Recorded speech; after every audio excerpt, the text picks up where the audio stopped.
The human heart yearns for love with an intensity that seems almost primal, almost biological in its urgency.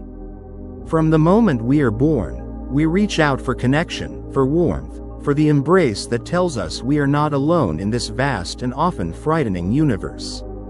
Society reinforces this longing at every turn, through stories and songs, through films and poetry, through the very structure of our social institutions. We are taught that love is the answer, that finding the right person will complete us, that romantic union represents the pinnacle of human experience and fulfillment. Before we begin, if you enjoy this video, give me a like, comment below about your thought and hit subscribe button so you don't miss nay video inspired by Osho. Thank you very much. Yet despite this universal pursuit, despite the countless hours spent seeking love, maintaining love, mourning lost love, humanity remains fundamentally unfulfilled. Relationships begin with promise and passion, only to dissolve into disappointment and discord. The very love we sought as salvation becomes a source of suffering. We blame our partners, we blame ourselves, we blame circumstances, and then we begin the search again, convinced that the next relationship will be different, that the next person will finally be the one who understands us completely. This cycle continues because we have fundamentally misunderstood the nature of our discontent. We have placed love at the center of our existence when love itself cannot bear that weight. Love, as beautiful and necessary as it is, cannot fill the void within us because that void is not a lack of connection with another person. It is a lack of connection with ourselves, with our own being, with the consciousness that animates our existence. Meditation is the path to this inner connection, and it must come first. Not because love is unimportant, but because without meditation, without that deep-rootedness in one's own being, love becomes a desperate grasping rather than a generous sharing. When we approach love from a place of inner emptiness, we inevitably turn the beloved into a means to an end, into someone whose purpose is to fill our void, to make us feel complete, to validate our existence. This is not love at all, though we call it by that name. It is need, dependency, a subtle form of exploitation dressed in romantic language. The meditative person discovers something extraordinary. That completeness is not something to be achieved through another, but something to be uncovered within. Meditation is the art of turning inward, of watching the mind without judgment, of becoming aware of the constant stream of thoughts, emotions, and sensations that constitute our inner weather. In this watching, a space opens up. We begin to realize that we are not our thoughts, not our emotions, not even our bodies.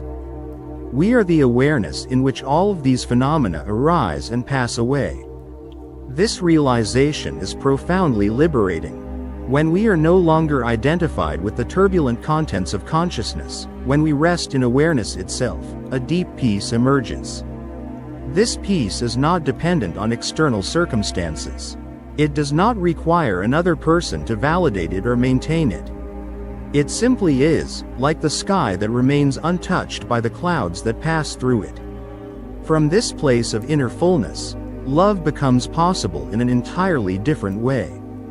The love that flows from meditation is not needy or demanding. It does not seek to possess or control. It does not create elaborate expectations that the beloved must fulfill. Instead, it is more like a fragrance that naturally emanates from a flower. The flower does not try to be fragrant. Fragrance is simply its nature when it blooms fully. Similarly, when a person blooms through meditation, love flows naturally, effortlessly, without any sense of obligation or transaction. This is why meditation must be primary. If we make love primary, we put the cart before the horse. We try to get from another what we have not yet discovered in ourselves. We enter relationships as beggars, hoping the other will give us what we lack. And when two beggars meet, what can they give each other except their mutual poverty? They may cling to each other for comfort, but this clinging is born of fear, not love. It is the fear of being alone, the fear of facing oneself, the fear of the inner emptiness that meditation alone can transform. Many people resist meditation precisely because they sense it will require them to face themselves honestly, without the distractions and escapes that usually occupy their attention. It is easier to lose oneself in the drama of relationships, in the pursuit of love, in the endless cycle of attraction and disappointment. Meditation asks us to sit still, to be present with whatever arises, to stop running. This can feel threatening to the ego, which has built its entire identity on running, on seeking, on the belief that fulfillment lies somewhere out there, in some future moment, with some other person. But the truth that meditation reveals is that there is nowhere to go and nothing to achieve. Everything we have been seeking is already here, in this moment, in the simple fact of our own existence. When we stop and become present to this moment, without the filter of thought, without the constant commentary of the mind, we discover an aliveness, a vitality, a sense of being that is utterly satisfying in itself. This is not a philosophical concept or a belief system. It is a direct experience available to anyone willing to turn their attention inward. From this place of inner richness, relationships take on a completely different quality. We no longer need the other person to complete us, so we can actually see them as they are, rather than as a projection of our needs and fantasies. We can appreciate their uniqueness, their individuality, without trying to mold them into our image of what they should be. We can give them space to be themselves, because we are not threatened by their independence. Our security comes from within, not from their constant presence or approval. This does not mean that the meditative person becomes cold or detached. Quite the opposite. When love flows from inner fullness rather than inner emptiness, it is warmer, more genuine, more present. It is love without fear, without the constant anxiety that the beloved might leave or change or fail to meet our expectations. It is love that can embrace the other's humanity completely, including their flaws and limitations, because it is not demanding perfection.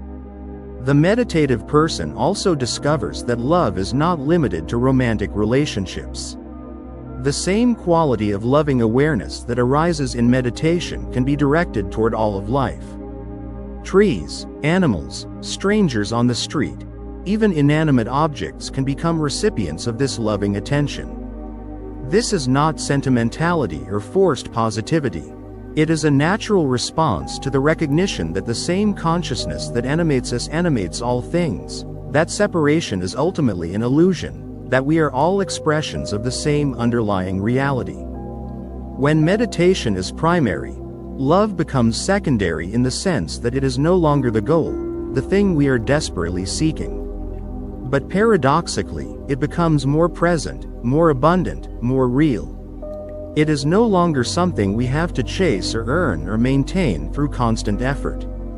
It is simply what we are, what flows from us naturally when we are rooted in our own being. This understanding completely transforms the question of relationships. Instead of asking, "How can I find love?" or "How can I make this relationship work?" the meditative person asks, "Am I present?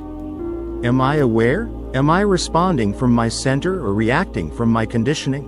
These questions shift the focus from the external to the internal, from trying to control the other to taking responsibility for one's own state of consciousness.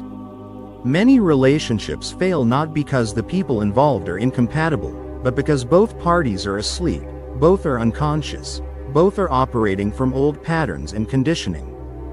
They are not really meeting each other. They are meeting their own projections and expectations. Meditation wakes us up. It brings consciousness to our interactions. It allows us to see our patterns, our automatic reactions, our unconscious behaviors. And in seeing them, we create the possibility of choosing differently, of responding with awareness rather than reacting mechanically.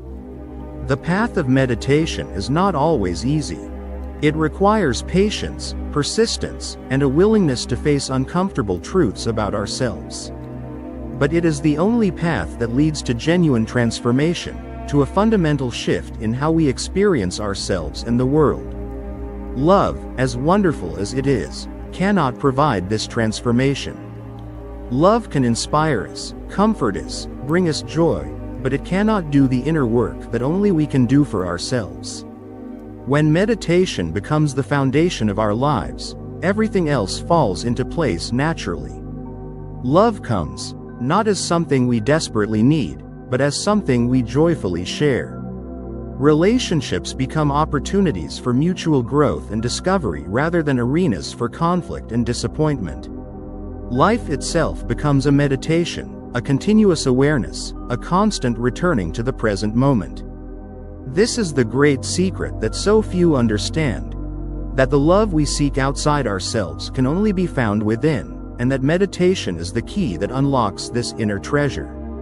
Once found, this love overflows naturally into all our relationships, transforming them from sources of suffering into expressions of joy.